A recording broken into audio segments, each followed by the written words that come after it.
नमस्कार दोस्तों, मैं अनुराग आप सभी का स्वागत करता हूं। दोस्तों, यूपीपीसीएस 2021 की जो प्रारंभिक परीक्षा है वह 13 जून 2021 को होना तय है। लेकिन दोस्तों, वर्तमान समय में कोरोना काल चल रहा है। इस समय कोई भी एग्जाम कराना संभव नहीं है। ऐसे में पूरा उम्मीद है कि यूपीपीसीएस 2021 की जो प्रारंभिक परीक्षा है उसका डेट आगे बढ़ेगा।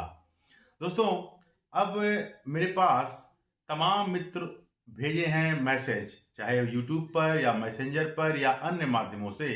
वे कह रहे हैं कि भैया आप एक ऐसी रणनीति पर चर्चा कीजिए जिससे प्रारंभिक परीक्षा आसानी से फतह किया जा सके। देखिए मित्रों, अगर आपका लक्ष्य है पीसीएस ऑफिसर बनने का, यूपी पीसीएस में अधिकारी बनने का, तो सबसे जो बड़ी समस्या आती है, 3 चरण की यह परीक्षा होती है। उसमें अगर माना जाए तो सबसे कठिन चरण जो है, जो मुझे लगता है, वह प्रारंभिक परीक्षा है। यदि आप प्रारंभिक परीक्षा को पास नहीं करेंगे तो अगली सीढ़ी पर नहीं जा सकेंगे। तो ऐसी स्थिति में हम लोगों के पास ऐसा रणनीति हो, ऐसा संसाधन हो कि हम उसके द्वारा प्रारंभिक परीक्षा को आसानी से क्रैक कर सकें और जिससे हम मुख्य परीक्षा की सीढ़ी पर पहुंचें। और जब हम मुख्य परीक्षा की सीढ़ी पर पहुंचेंगे तभी हम अगले लक्ष्य की तरफ बढ़ सकेंगे। अगर हम मुख्य परीक्षा में ही नहीं बैठेंगे तो हम कैसे, हमारा भाग्य काम करेगा, कैसे हमारा लक काम करेगा, कैसे हमारा मेहनत काम करेगा और कैसे हमारा कर्म काम करेगा, ये सब सारी चीज़ें जो निर्धारित हैं वह मुख्य परीक्षा पर ही फोकस्ड हैं। तो दोस्तों, प्रारंभिक परीक्षा पर आज मैं आप लोगों से चर्चा करूंगा। देखिए मित्रों, यूपी पीसीएस 2020 में मैं आप लोगों से चर्चा किया था कि कैसे आसानी से कम संसाधन के द्वारा हम प्रारंभिक परीक्षा उत्तीर्ण कर लें। दोस्तों, फिर उसी रणनीति पर मैं आज बात करूंगा। और आज जो मेरा मुद्दा होगा सेम यूपी पीसीएस 2020 की प्रारंभिक परीक्षा के तहत। दोस्तों, मैं आप लोगों से बताया था जब पिछले वीडियो में यूपी पीसीएस 2020 की जो मैं रणनीति पर चर्चा किया था, तो उसमें मैंने बताया था कि जीएस में जो कुलखंड है, जैसे इतिहास है, भूगोल है, राजव्यवस्था है, अर्थव्यवस्था है, विज्ञान है, पर्यावरण है, जनसंख्या है, करंट अफेयर्स है, इन सबको आप ए ग्रुप और बी ग्रुप में बांट दीजिए। तो दोस्तों, ठीक यूपी पीसीएस 21 में जिनका लक्ष्य है, जिनको आराम से पीसीएस प्रारंभिक परीक्षा को क्रैक करना है, अगर वह इन रणनीति पर काम करेंगे तो निश्चित रूप से वे सफल होंगे। दोस्तों, जैसे मैंने आप लोगों से कहा कि जीएस के इन खंड को आप 2 ग्रुप में, ए ग्रुप और बी ग्रुप में अगर बांट देते हैं, तो अगर दोस्तों ग्रुप ए में आप जो सबसे बड़ा पोर्शन इतिहास का है उसमें इतिहास को रखिए ग्रुप ए में, बी में भूगोल को रखिए और तीसरा जो हमारा अर्थव्यवस्था है, इनको तीनों को आप अलग से रखिए। यानी इतिहास, भूगोल और अर्थव्यवस्था को आप ग्रुप ए में रखिए। चूंकि इतिहास एक ऐसा विषय है जिसको आप कितनों बार पढ़ेंगे फिर भी एग्जाम में 100% सवाल सही नहीं कर पाएंगे। कुछ सवाल ऐसे आएंगे जिनको सही करना सबके बस की बात नहीं होती है। मैं कहता हूं जो विशेषज्ञ होते हैं वह भी इसको सही नहीं कर पाएंगे, जो इतिहास पढ़ाते हैं। तो ऐसी स्थिति में दोस्तों यही हम कहेंगे कि अगर इतिहास को, भूगोल को, अर्थव्यवस्था को आप ग्रुप ए में रखिए और ग्रुप बी जहां से अधिकांश सवाल आप सही कर सकते हैं, मतलब ग्रुप बी में अधिकांश सवाल आप एकदम सही कर सकते हैं, उनको वे कौन कौन से हैं, जैसे विज्ञान, पर्यावरण, विज्ञान को रखिए, पर्यावरण को रखिए, राज व्यवस्था को रखिए, यूपी और स्पेशल को रखिए। यानी ग्रुप बी में आपको पर्यावरण, विज्ञान, राज व्यवस्था, यूपी स्पेशल, विविध और करंट अफेयर्स, इतने चीजों को, यानी ग्रुप बी में आपको रखना क्या है, विज्ञान, दूसरा पर्यावरण, तीसरा राज व्यवस्था, चौथा यूपी और विविध के सवाल, और पांचवा प्यारे दोस्तों आपको रखना है समसामयिकी। अगर बी ग्रुप में आप दोस्तों देखें, यानी विज्ञान, पर्यावरण, राज व्यवस्था, समसामयिकी या यूपी विविध, तो आपके लगभग 85 से 95 सवाल यहीं से आ जा रहे हैं। अगर आप इतिहास, भूगोल और अर्थव्यवस्था को तैयार नहीं कर रहे हैं, और मतलब तैयार करना है, हम एक बात कर रहे हैं, तब भी आप इतिहास, भूगोल, अर्थव्यवस्था इनको छोड़कर बाकी से आप 90 सवाल लगभग कर लेंगे। यानी मोटी मोटा अगर देखा जाए तो विज्ञान, पर्यावरण, राज व्यवस्था, समसामयिकी, यूपी विविध, यहां से सवाल गलत होने के चांस कम होते हैं। अगर आप इस पर पूरा फोकस्ड होकर मेहनत करेंगे, परिश्रम करेंगे, तो निश्चित रूप से यहां से आपके सवाल ज्यादा से ज्यादा बनेंगे। ये स्कोरिंग भी है। अगर 1, 2 बार, 3 बार इनको अच्छे से आप तैयार करेंगे तो यहां से आपके एक भी सवाल गलत नहीं होंगे। गलत होंगे क्योंकि माइनस मार्किंग का दौर है, थोड़ा कंफ्यूजन होता है, लेकिन फिर भी अगर आप यहाँ सटीक ढंग से, रणनीति ढंग से इन पोर्शन पर आप तैयारी करेंगे तो आपके सवाल यहाँ गलत नहीं होंगे। इतिहास हुआ, भूगोल हुआ, अर्थव्यवस्था। देखिए भूगोल को भी आप अगर अच्छे से तैयार करते हैं तो भूगोल में 20 से 22 सवाल आते हैं, 16-17 सवाल आराम से आपके बन जाते हैं। सेम कंडीशन इतिहास में भी है। इतिहास में भी 20 से 22 सवाल आते हैं। अगर आप वहां ठीक ढंग से इतिहास को पढ़ के जाते हैं तभी 14-15 सवाल आराम से आपके बनते हैं। तो दोस्तों, मैंने जो यूपी पीसीएस 2020 में रणनीति पर चर्चा की थी, सेम उन्हीं रणनीतियों को मैं दोहरा रहा हूं। यूपी पीसीएस 2021 की प्रारंभिक परीक्षा में जो आपके जीएस के खंड हैं उनको आप 2 भागों में बांट दीजिए। अब ये चूंकि ये मेरा अपना है, अगर आप इस आधार पर करते हैं तब भी ठीक है, लेकिन जैसे ए ग्रुप, बी ग्रुप पे आपको अपने से बांटना है। अगर मान लीजिए आपको इतिहास बहुत अच्छा लगता है, इतिहास में आप परफेक्ट हैं, तो आप उसको दूसरे ग्रुप में रखिए। लेकिन जैसे कहा जाता है कि पर्यावरण हुआ, राज व्यवस्था हुआ, अगर आप इन पे रणनीति ढंग से, सटीक ढंग से कम मेहनत करके ये कोई बुक को या घटना चक्र की जो पुस्तक आती है पुनरावलोकन, उनसे ही तैयार कर लेते हैं, तब भी आपके सवाल यहाँ से गलत होने के चांस कम होते हैं। यानी राज व्यवस्था हुआ, पर्यावरण हुआ, ये ऐसे टॉपिक हैं जिनको अगर 2-3 बार आप अच्छे से रिवीजन कर लेंगे, अच्छे से दोहरा लेंगे, तो आपके सवाल वहां से गलत होने के चांस कम है। तो दोस्तों, अब मैं आ रहा हूं उन बुक को, उन किताबों को पर चर्चा करता हूं जिससे आप आराम से यह परीक्षा क्रैक कर जाए। देखिए, जैसे मैं अपनी रणनीति बता रहा हूं दोस्तों। शुरुआत में जब मैं पढ़ता था तो मैंने इतिहास में एस.के. पांडे सर की किताब को पढ़ा था, और हाँ, एस.के. पांडे सर की ही किताब को, मॉडर्न इंडिया हो, और उनका यूनिक का जो एंशिएंट हिस्ट्री, यूनिक का मिडिवल हिस्ट्री, इसको मैंने तब पढ़ा था। लेकिन पिछले कई वर्षों से मैं आपको बताऊंगा कि इतिहास को मैं केवल घटना चक्र से ही दोहराता हूं। यानी घटना चक्र के पुनरावलोकन को अगर आराम से आप प्रारंभिक परीक्षा बिना दबाव के, कम संसाधन में पास करना चाहते हैं दोस्तों, तो यह एक कारगर रणनीति है। आप घटना चक्र को, इतिहास यानी घटना चक्र का पुनरावलोकन जो है, उसके इतिहास को पूरी तरह से फोकस होइए, पूरे पुराने सवालों को दोहराइए और जो उसका व्याख्या दिया है उसको दिमाग में बैठाइए। अगर आपको किसी पुस्तक को पढ़ने का मन करता है तो आपको जो भी पुस्तक अच्छी लगती है, चाहे वो स्पेक्ट्रम की हो, चाहे वो एस.के. पांडे सर की हो, चाहे यूनिक की हो, या अन्य बुक चाहे एनसीईआरटी हो, जो भी आपको अच्छा लगे आप उसे खरीद लीजिए। मैं नहीं कहूँगा कौन सी किताब अच्छी है, कौन सी बुरी है, लेकिन मैं आपको यही बताऊंगा कि जिससे आप उन चीज़ों को पढ़िए जहां से आराम से प्रारंभिक परीक्षा आराम से आप उत्तीर्ण कर लेते हैं। यानी इतिहास में जैसे मैं करता हूं, अगर इतिहास में आप केवल घटना चक्र को बेस बना लीजिए, उसी को बार बार रिवीजन करिए, बार बार उसके व्याख्या को पढ़िए, बार बार दोहराइए, तो इतिहास में अगर 22 सवाल आ रहे हैं पहले दोस्तों, तो 14-15 सवाल माइनस मार्किंग के दौर में आप आराम से सही करेंगे। यानी 14-15 सवाल अगर आप 22 सवालों में सही कर ले रहे हैं तो यह केवल आपको घटना चक्र के द्वारा ही प्राप्त हो जाएगा। यानी घटना चक्र का एंशिएंट हिस्ट्री हो, घटना चक्र का मिडिवल हिस्ट्री हो, घटना चक्र का मॉडर्न हिस्ट्री हो, यानी तीनों को आपको अगर सही से बताऊं कि अगर जिसे मैं कहा जाता है कम संसाधन से हम अधिक लाभ कैसे प्राप्त करें, तो भैया घटना चक्र पर्याप्त है, परफेक्ट है, और आप घटना चक्र को बार बार दोहराइए। सेम अब आते हैं इतिहास में, हो गया दोस्तों। अब हम आते हैं भूगोल में। भूगोल में दोस्तों, अगर आप घटना चक्र से बैक ईयर के सवाल को हल कर रहे हैं, या साथ में एक जो किताब होनी चाहिए, या तो आप बाणी की पुस्तक रखिए या तो महेश बर्णवाल जी की पुस्तक रखिए।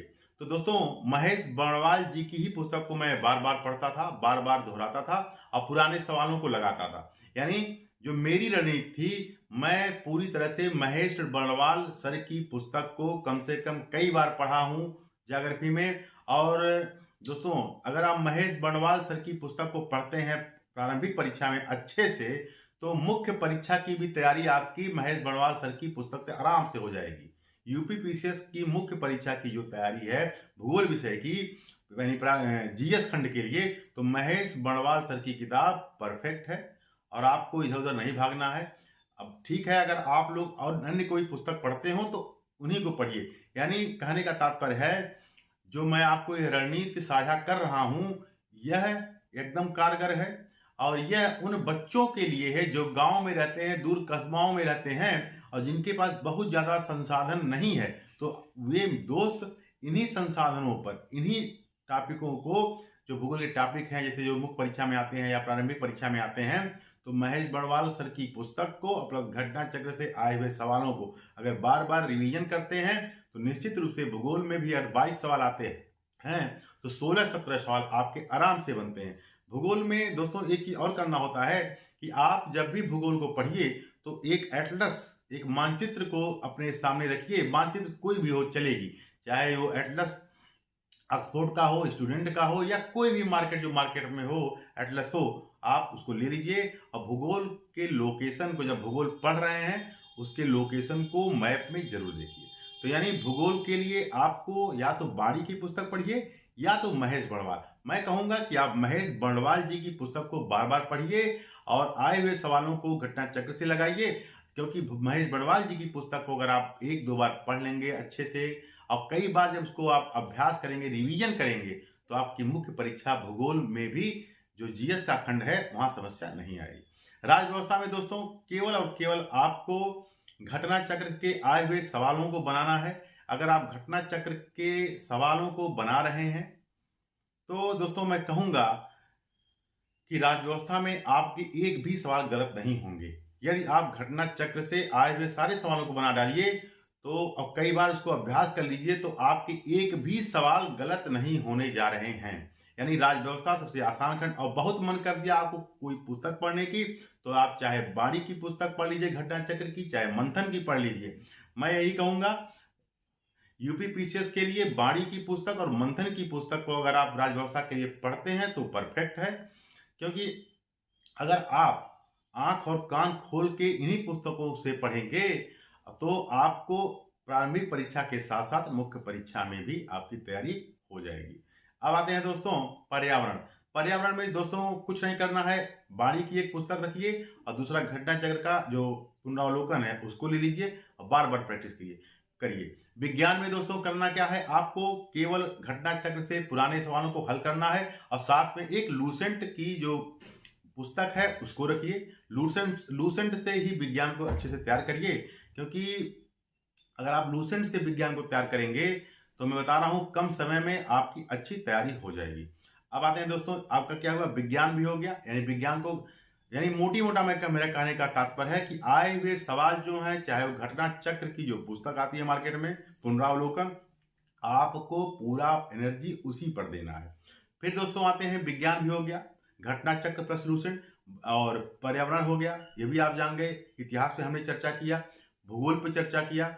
इकोनॉमी में दोस्तों आपको प्रतियोगिता दर्पण का अतिरिक्तांक ले लीजिए, क्योंकि कुछ कंसेप्ट आप वहां से समझ लीजिएगा और बाकी इकोनॉमी के सवाल जो होते हैं दोस्तों वो आपके करंट अफेयर से ही तैयार हो जाते हैं। तो प्रारंभिक परीक्षा में दोस्तों मोटी मोटा हमने इतिहास पे चर्चा किया, भूगोल पे चर्चा किया, राज्य व्यवस्था पे चर्चा किया कि कहाँ से क्या पढ़ना है, इकोनॉमी में चर्चा किया और विज्ञान पर्यावरण पर चर्चा हमने कर लिया। अब बचता है दोस्तों यूपी स्पेशल और विविध। यूपी स्पेशल के लिए दोस्तों केवल और केवल बाड़ी की पुस्तक का सहारा लीजिए और विविध के लिए दोस्तों लूसेंट जो आती है किताब, लूसेंट हर एक प्रतियोगी छात्र के पास होनी चाहिए और कम से कम सप्ताह में एक बार आप लूसेंट को जरूर दोहरा लिया करिए। सप्ताह में या 15 दिन पे आप कम से कम लूसेंट को एक बार अच्छे से जरूर दोहराने का कष्ट करें। इससे क्या होगा, जो आपके आसान सवाल हैं जो कंफ्यूजन क्रिएट करते हैं परीक्षा में, वो आपको लूसेंट पढ़ने से दिक्कत नहीं आएगी। फिर दोस्तों आते हैं समसामयिकी पे। अब ये बहुत महत्वपूर्ण खंड है। यूपी पीसीएस की परीक्षा को क्रैक करने के लिए दोस्तों, अगर आपकी समसामयिकी पर पकड़ नहीं है, चाहे प्रारंभिक परीक्षा हो, मुख्य परीक्षा हो, अगर इन पर आपकी पकड़ है तो निश्चित रूप से आप अच्छा रैंक हासिल करेंगे। यानी यूपी पीसीएस प्रीलिम में अब आपको क्या करना है, तो दोस्तों एक मंथली मैगजीन आपको हर हालत में लेना है और पढ़ना है। यानी मंथली मैगजीन में चाहे वो क्रॉनिकल का हो, चाहे दृष्टि का हो, चाहे घटना चक्र का हो, कोई भी एक मैगजीन, चाहे अरिहंत का हो, कोई भी, चाहे प्रतियोगिता दर्पण का हो, इन सब में से एक मैगजीन आपको रखना है, उनको पढ़ना है बार बार। और जब यूपी पीसीएस की प्रारंभिक परीक्षा आती है उसमें चाहे घटनासार हो, चाहे घटना चक्र का जो निकलता है दृष्टि मैगजीन, उसको आप कोई एक आपको लेना होगा। यानी हर महीने आप आराम से करंट अफेयर्स को पढ़ते रहिए। हर महीने जो मैगजीन आती है कोई एक लीजिए। उसके बाद आपको जो परीक्षा आता है तो घटनासार की पुस्तक हो या घटना चक्र की पुस्तक हो, उनमें से कोई एक ले लेना है, जिससे आपका आराम से अच्छे से तैयार हो जाएगा। और दूसरी चीज है, अखबार को पढ़ने की आदत डालिए। कम से कम 10-15 मिनट, 20 मिनट जरूर अखबार देख लिया करिए। और एक न्यूज पूरे 24 घंटा में रात में 8 बजे कम से कम राज्यसभा टीवी पर जो न्यूज आती है या किसी डीडी न्यूज पर कोई एक न्यूज आती है, आधे घंटे का एक न्यूज रात में एक बार जरूर सुन लीजिए, जिससे थोड़ा आप अपडेट रहेंगे। और इन सब चीज़ों को अगर करते हैं तो करंट अफेयर्स पे आपकी अच्छी पकड़ होगी।